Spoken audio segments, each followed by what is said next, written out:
As winter loosens its grip on our surroundings, we all look forward to spring and summer and the bounty of activities that come with it.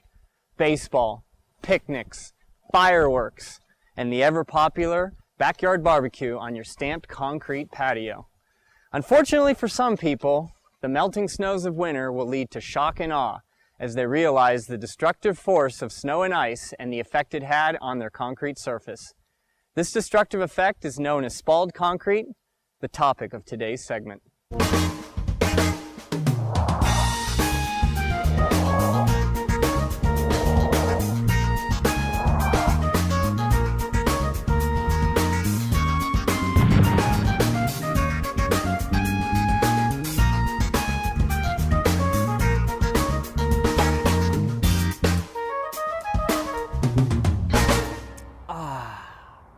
Water, Mother Nature's gift of life, but it's also the most destructive force on the planet.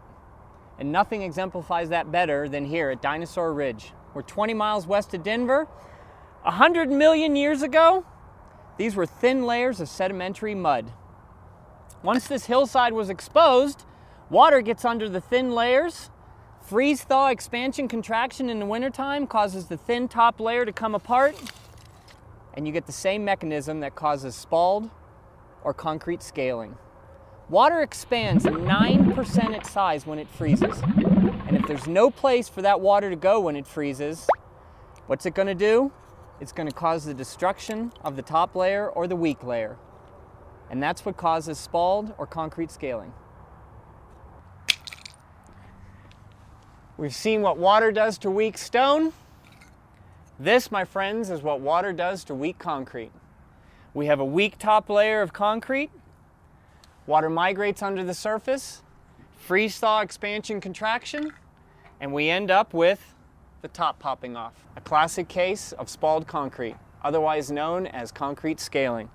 If you're going to place concrete in freeze-thaw conditions, and you're going to have the possibility of moist environment, you got to have air entrainment. What does air-entrained concrete look like? Well, a great analogy is a sponge. Millions and billions of tiny little pores in that concrete allow what I like to call for escape hatches. All those little pores give water someplace to go. Remember, when water expands when it freezes, it expands by 9%. You give it someplace to go, all these tiny little pores, and you're going to save your concrete. No more spalling. Concrete is comprised of sand, cement, and aggregate. The cement being the glue or the paste that holds it all together, and the aggregate and the sand giving strength. If during the finishing process you end up with too much sand and cement, you get a weak top layer, and that's what comes loose when water migrates in there and you get freeze-thaw expansion and contraction. There's 4 key factors that need to be considered when placing concrete to avoid this problem. Number 1, minimum compression strength of 4,000 psi. Number 2, proper amount of air entraining admixture. Number 3, a minimum of 564 pounds of cement per yard. And number 4, a maximum of 0.45 water to cement ratio. The bottom line is you need to have a good mix. It needs to be placed properly. Can't be overwatered or overfinished, because those are the common reasons we get that thin water cement paste surface on the top that becomes weak and causes spalled concrete. Avoiding the problem all starts here at the ready mix truck. When concrete arrives, it has to be the right slump, which means it has to have the right water content. Too wet and you're in trouble. You also have to have the right admixtures. Remember, anytime you're pouring concrete in a freeze-thaw environment, you have to have air. Minimum 4%. That air allows water a place to go when it freezes. Remember, water expands 9% when it freezes. And if it doesn't have any place to go, you're going to fracture the concrete. That's one of the reasons you get spalling or scaling. The other major reason is finishing. So let's go in back and take a look at how they're finishing this particular flat piece. When it comes to preventing spalling and scaling, this is really where it all happens, right here, the finishing process. You can't overfinish the concrete, and once the concrete's down, you never ever want to add water to the surface.